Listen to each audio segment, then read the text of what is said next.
Olá e bem-vindos. Hoje a gente tem em mãos um material que, olha, promete gerar bastante reflexão. Com certeza. É um documento chamado Jesus Nunca Disse Isso, Igreja Inventou. E a premissa é, bem direta. Sim, ele pega algumas das frases mais populares, mais reconfortantes do cristianismo moderno. Aquelas que todo mundo já ouviu, né? Exatamente. E as coloca lado a lado em confronto direto com passagens bíblicas. E a nossa missão aqui é justamente essa. Analisar os argumentos desse documento, a gente vai mergulhar nessa tensão que o autor cria. Isso. Entre o que ele chama de Jesus inventado, que seria esse Jesus mais popular, e o Jesus real. Que ele defende com base nas escrituras que ele mesmo selecionou, é claro. É uma exploração de ideias, e vamos seguir a lógica do material que a gente recebeu. Exato, é muito importante deixar isso claro. O nosso papel aqui é desempacotar o conteúdo, os argumentos, como eles foram apresentados. Sem endossar ou refutar. Isso, a gente só quer entender a linha de raciocínio do autor, investigar a crítica que ele constrói, sabe? Passo a passo. Perfeito. Então, vamos começar a desempacotar isso.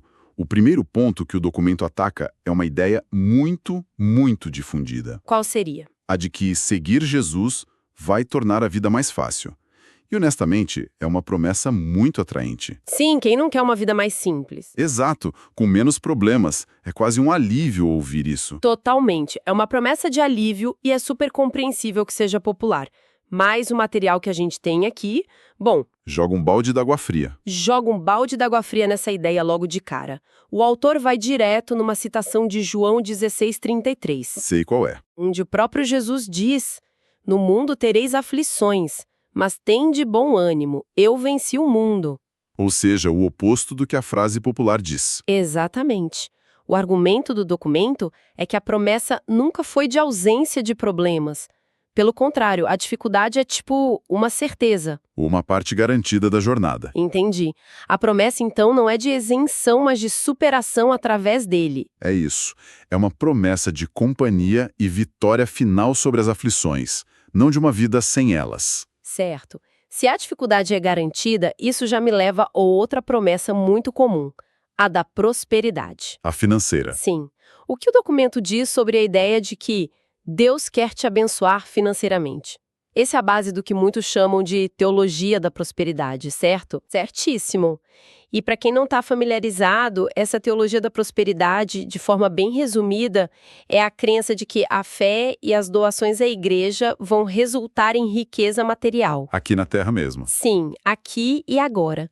E o documento ataca essa ideia de frente, argumentando que Jesus nunca prometeu isso. E qual a base que ele usa? A principal citação é de Mateus 6:24, que é bem direta. Não podeis servir a Deus e as riquezas. A palavra-chave é servir, né? Implica uma escolha de prioridade, de mestre. Exatamente. O argumento é que não dá para ter os dois como foco principal. Um vai ter que ser o servo do outro, de certa forma. Entendi. E para reforçar, o autor cita 1 Timóteo 6:8, que diz: "Tendo, porém, sustento e com que nos vestir, estejamos contentes." A ênfase é na suficiência, então. Isso, na provisão do necessária, não na busca pelo luxo, pela abundância. A visão apresentada aqui é que o desejo por riqueza é uma distração perigosa do foco espiritual. Ok, então já temos dois pilares de conforto abalados pelo documento: a vida fácil e a riqueza. E a fé em si. O material analisa a frase "use sua fé para conseguir o que quer". Ah, essa é ótima. É quase como se a fé fosse uma ferramenta de realização pessoal, né? Tipo, uma força de vontade cósmica. E o mais curioso é que o autor vira essa lógica de cabeça para baixo. Na perspectiva do documento, a fé não é para impor a nossa vontade sobre a realidade. Mas sim, Um ato de completa submissão à vontade de Deus. uma inversão total. Total. E a evidência que ele usa para isso é muito forte dentro do contexto cristão. Primeiro, a oração do Pai Nosso. Seja feita a tua vontade. Exatamente. Mateus 6:10. Está ali explícito no centro do modelo de oração. Não tem como ser mais claro. E para não deixar dúvida, o autor cita o momento de maior agonia de Jesus no Getsêmani. Certo. Em Lucas 22:42, ele ora: "Não se faça a minha vontade, mas a tua." O argumento é: se o próprio Jesus submeteu à vontade dele no momento mais difícil, A fé dos seguidores deveria ser um espelho disso. precisamente. A fé nesse contexto é sobre confiar no plano de Deus, mesmo sem entender. É confiança, não controle. Ok, vamos para o próximo ponto que o documento ataca, e esse eu acho que vai surpreender muita gente. Estou curiosa. A frase "Deus te ama do jeito que você é". Essa frase está em todo lugar. É a base de uma mensagem de aceitação. O que o autor poderia ter contra ela? É uma ótima pergunta, porque parece contraintuitivo, né? E para ser justa, o documento não nega o amor de Deus. Ah, bom. A crítica dele é cirúrgica. Foca na parte que fica implícita na frase. E você não precisa mudar. Entendi. A crítica é contra a ideia de um amor que valida a estagnação? É isso. O argumento é que o amor divino na Bíblia é um amor transformador. Ele não te deixa na mesma condição. Então o amor seria o ponto de partida para a mudança e não um destino final que aceita tudo. Exatamente. O documento aponta para a primeiríssima mensagem da pregação de Jesus, em Mateus 4,17. Arrependei-vos porque é chegado o reino dos céus. A palavra central é arrependei-vos. Sim, e arrependimento no original grego metanoia significa literalmente mudança de mente. Uma mudança de direção, de valores. O chamado é para a mudança, então. O primeiro chamado não é sejam aceitos como são, mas mudem.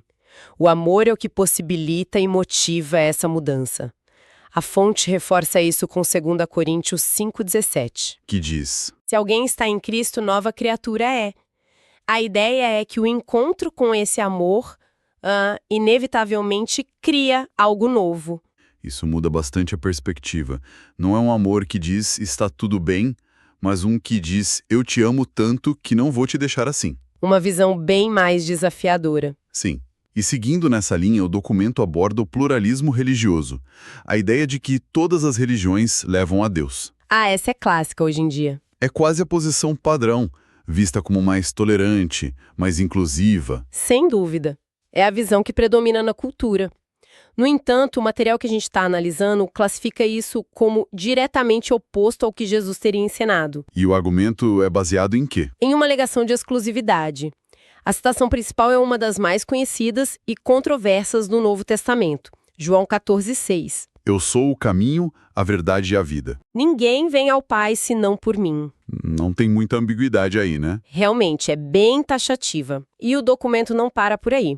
Ele adiciona a pregação do apóstolo Pedro em Atos 4,12, que diz sobre Jesus: em nenhum outro há salvação. Entendi. A conclusão do autor é que, com base nesses textos, a visão cristã como apresentada na Bíblia é inerentemente exclusivista na sua doutrina da salvação. Então a ideia de múltiplos caminhos é vista como uma invenção que contradiz o ensino central. Exato. Segundo a fonte, sim.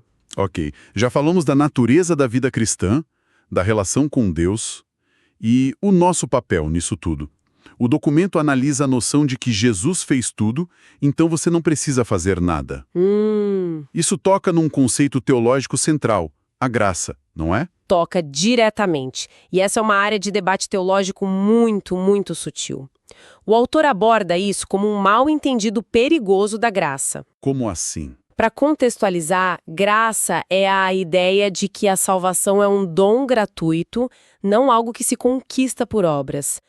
O documento não nega isso. Certo. O que ele argumenta é que a fé que recebe essa graça, se for genuína, inevitavelmente vai resultar em uma vida transformada, em ações concretas. Então as obras não são a causa da salvação, mas a evidência dela. É essa a distinção. É exatamente essa distinção que o autor faz. As citações que ele usa para isso são do Sermão do Monte e Mateus 7. Pelos frutos os conhecereis. Isso.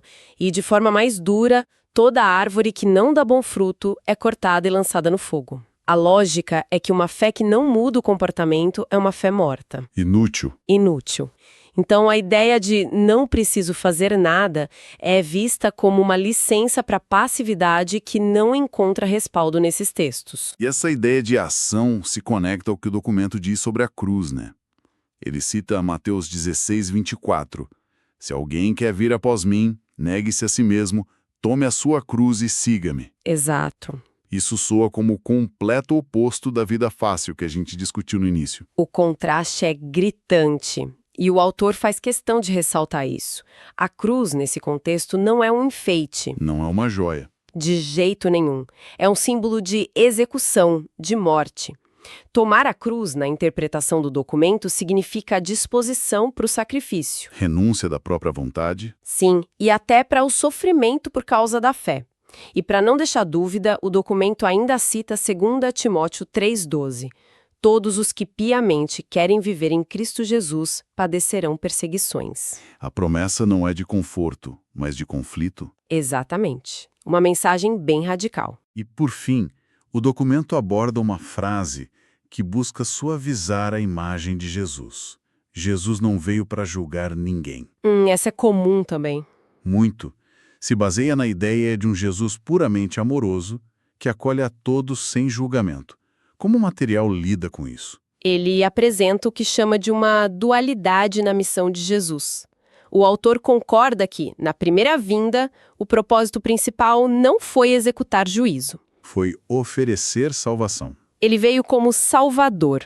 No entanto, o documento argumenta que isso é só metade da história. E a outra metade? É que o papel de juiz final também pertence a ele. A citação usada é de João 5:22. O Pai a ninguém julga, mas deu ao Filho todo o juízo. Então a ideia é que ele é as duas coisas, Salvador e juiz, mas em momentos diferentes. Exato. Salvador agora, juiz no fim. E para mostrar que o critério desse julgamento já foi estabelecido, o autor cita João 12:48, Certo. onde Jesus diz que quem o rejeita já tem quem o julgue. A própria palavra que tenho pregado, essa o julgará no último dia. Entendi. A figura descrita no documento é complexa. Muito. Não é só o cordeiro do sacrifício, mas também o leão do julgamento. Ignorar a segunda parte, segundo o autor, é criar um personagem incompleto, enganoso. Sabe, depois de passarmos por todos esses pontos, um padrão começa a ficar muito claro para mim. Qual o padrão?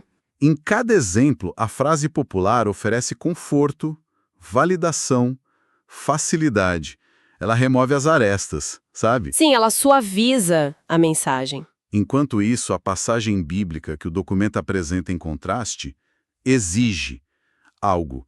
Exige mudança, sacrifício, exclusividade, ação. É um contraste muito forte. É quase como se a gente estivesse falando de duas figuras completamente diferentes. E é exatamente aí que o autor quer chegar. Ele condensa toda a argumentação numa tabela no final do documento, com o título Jesus Real versus Jesus Inventado. Para deixar o contraste inegável. Inegável. De um lado, ele lista as frases bíblicas que a gente analisou. Arrependei-vos, tomai vossa cruz, eu sou o caminho. E do outro, as populares. Do outro lado, as populares. Deus te ama do jeito que você é, Jesus tornará a sua vida mais fácil, todas as religiões levam a Deus. É um confronto direto de ideias. Confronto total. O padrão que emerge e que é o ponto central do autor é o de uma mensagem de desafio versus uma mensagem de afirmação. O Jesus real desafia o status quo. Exige renúncia e promete dificuldades. Já o Jesus inventado afirma o indivíduo, promete conforto e se encaixa fácil na cultura. E a conclusão do documento é que Conclusão explícita do material é que muitos setores da igreja moderna, conscientemente ou não, trocaram a primeira mensagem pela segunda para torná-la mais palatável, mais vendável. mais vendável. Em outras palavras, trocaram a promessa de salvação eterna pelo conforto terreno. Uau! Esta análise do documento certamente nos dá muito o que pensar. É uma crítica dura que apresenta um contraste fortíssimo entre a teologia popular e uma leitura bem rigorosa das escrituras que o autor selecionou. Sim, e isso levanta uma questão importante que o material não aborda diretamente, mas que fica para nossa reflexão. Qual seria? A fonte se concentra em como uma mensagem pode ser alterada para se adequar a desejos culturais por conforto e validação. A pergunta que a gente pode se fazer a partir disso é: Sim. se uma mensagem central é consistentemente modificada para se alinhar com os valores de uma cultura, em que ponto ela deixa de ser a mensagem original e se torna algo inteiramente novo, com um propósito fundamentalmente diferente?